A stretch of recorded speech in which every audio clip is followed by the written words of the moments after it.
though she did have 5 more turnovers. Her Fever did beat Angel Reese's Chicago Sky for a second time this season, 91-83. But the flashpoint of this game was what was ruled as a flagrant 1 foul on Reese when she hit her rival Clark in the head as Clark drove. After the game, Angel Reese said she did not deserve a flagrant, that she just made a quote-unquote basketball play. Here's what she said. The basketball play, I can't control the refs. They affected the game, obviously, a lot tonight. So, I mean, I'm always going to put the ball back. Y'all going to play that clip, what, 20 times before Monday? So, it's cool. Well, we don't work in TV, so I'm not going to play it anymore. But, I mean, this clip going to get out somewhere. I think we went up really strong a lot of times, and we didn't get a lot of calls. And going back and looking at the film, I've seen a lot of calls that weren't made. I guess some people got a special whistle. Some people have a special whistle. Okay, Keyshawn, your reaction to what Angel Reese's reaction was? I mean, it was a basketball play in my eyes. She was clearly going to try to make block the ball, but like one of them blocks that you throw into the third row. She wasn't trying to, like, just tip it. She was really trying to swipe at it and just missed and came down on Caitlin Clark's head. I don't believe that it was intentional, malicious, nothing of the sort. But because it's Caitlin Clark, because it's WNBA, they play against each other like 100 times last week, we keep seeing this rivalry between these two continue to escalate all the way since college. And there's a Reese and there's a Clark. And that's really the way that I look at it, is going to garner that attention because of those two. And because of what Caitlin Clark has gone through this season on certain flagrant fouls and picks and things. And we just, every day we're having a conversation about Caitlin Clark. So it's just going to bring eyeballs to the situation. And then when Angel Reese, she got this kind of like swag attitude. So you start putting that together with Caitlin Clark. And it's something to talk about. I don't think it was malicious, intentional at all, Skip. Not one bit. I agree. I mean, I thought it was a basketball play. The way she went up, she jumped when she jumped.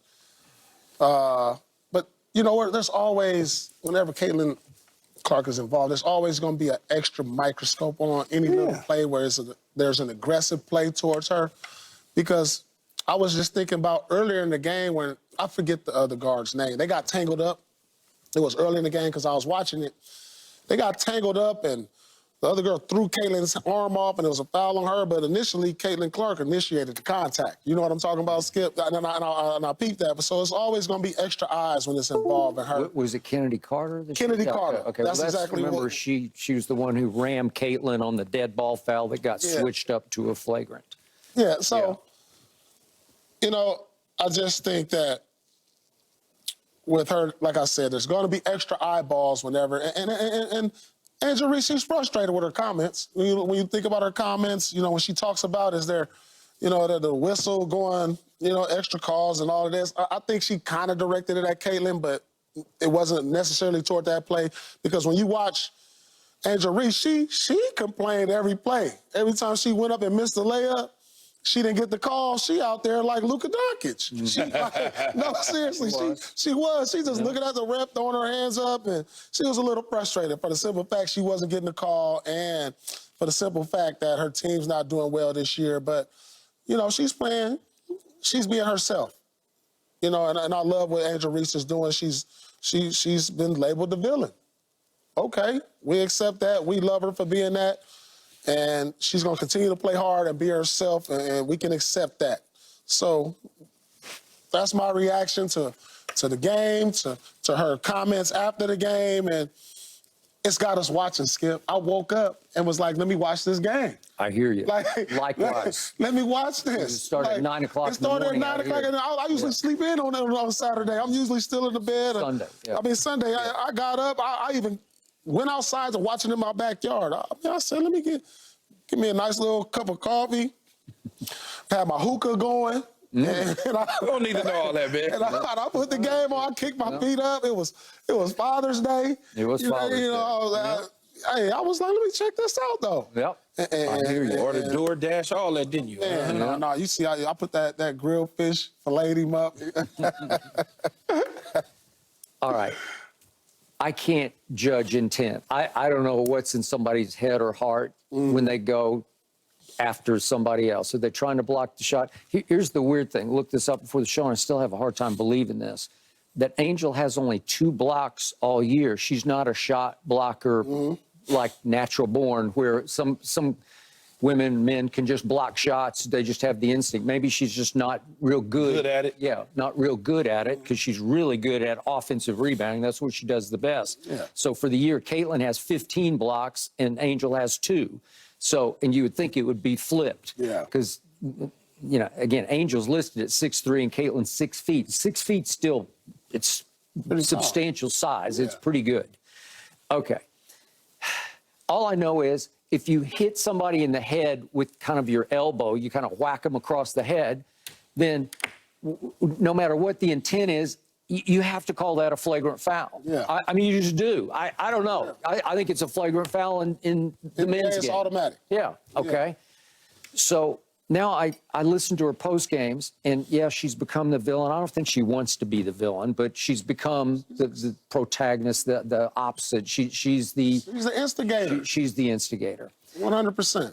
Her post games reek a little bit of jealousy and bitterness. That's how it comes across to me, but I don't know. I can't, they're still too young for me to know for sure where they're going to sort of Or stand. maybe edgy. Maybe Yeah. she's definitely plays with an edgy. edge. I told you she talked that talk. She just Yeah, got a she different. play with an she does. edge and she talk with an edge. Okay. She's got a different style. I get it. She's going to have to accept the fact that when her team on Friday night went to play the Washington Mystics, they kept it in the little gym, the little building, which holds 4,200, and that's what they drew. And when Caitlin went there a couple of weeks ago to play the Mystics, who are the worst team in the league, they moved it to the big gym. They moved it to the big arena because it was the Capital One arena, and they sold 20,333 seats. So Angel drew 4,000 basically, and Caitlin drew 20,000. Okay, that's a fact. That's been happening consistently. Yeah. Okay, so I'm looking at what's happened in these 2 losses, and Caitlin has outplayed her. So she's just gonna have to play better. And even on rebounding, she's a great offensive rebounder, but Caitlin's now only 5 back of her in defensive rebounds for the season. Well, that's pretty good. So Caitlin's averaging 16, 5, and 6, and Angel's still having a good rookie year at 12, 10, and 2. But the point is, all of her post game, and again, she's playing the villain role, it just comes off as so negative. You guys like the media is against her. I don't think the media is against her. And when she says special whistle, I got to tell you, I've watched every one of Caitlin's games. There have been so many times when she's trying to dribble the ball up the court and she gets met at half court by a very physical defender who just footballs her, just attacks her, and they don't ever call it. They just let them play, and I'm great with that. Yeah. But you can't tell me she's getting a special whistle, or she'd just be marching to the free throw line like James Harden used to march to the free throw line. So I don't see special whistle. No. And that Kennedy Clark play, I don't know. That just looked bitter to me. That just looked like she called her the B word and just went after her. The Kennedy Clark play was, I mean, it just was one of those things where she obviously took issue at some point with Caitlin Clark. I mean, that's just, it is what it is. We can see it for what it's worth. You don't have to tell us that, oh, it's not something personal there. There's definitely something personal there. Call it the B word, let her know if you get up and you come after me, then I got something for you. So we know that's personal. Angel stood up and applauded over. That's something personal, but that's no different than the men's game, though. Yeah. It's the same. They're out here competing, Good. and they're competitive. I love to hear that. It's the same. Yeah, I love this. I mean, it is. Yeah. I love this. We want to, because they're young ladies playing against each other, we want them to be out there with their pretty high heel shoes and their nails painted and just play like they're out there competing.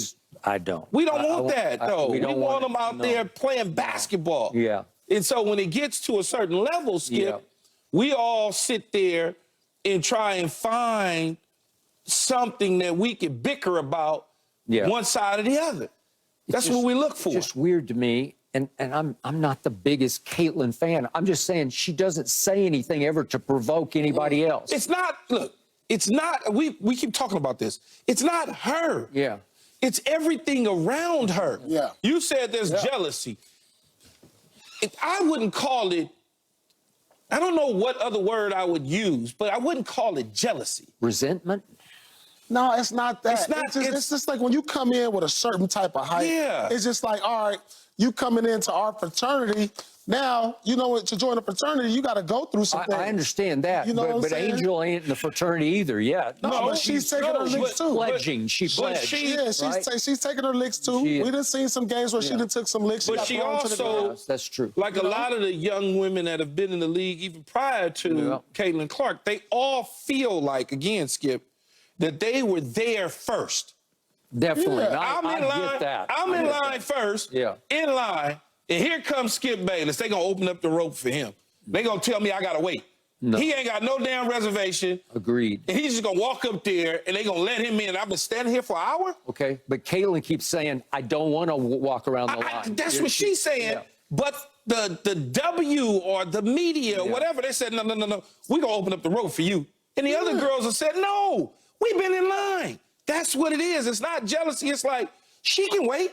Let her wait her turn. No, that's not going to happen. But it's not gonna happen. That's not So gonna they gotta learn to accept that. Key of all people, you should know this. Oh, I ain't tripping. No, but listen, at the height of your superpowers, when you play, I ain't when you making go one, up man. at the rope, when you go up, let him in there. Yeah, gotta let him in. No Let him problem I mean, at all. like literally, not Like, figuratively. yeah, like that's- literally. that's- you're- Like literally, That's if the she's reality of coming it. to the club, and these other people are in there waiting. Look, dude. His status is going to open them ropes up. Trust me, I was a rookie. And I was the #1 overall pick just like her. Yeah. I had signature shoes just like her.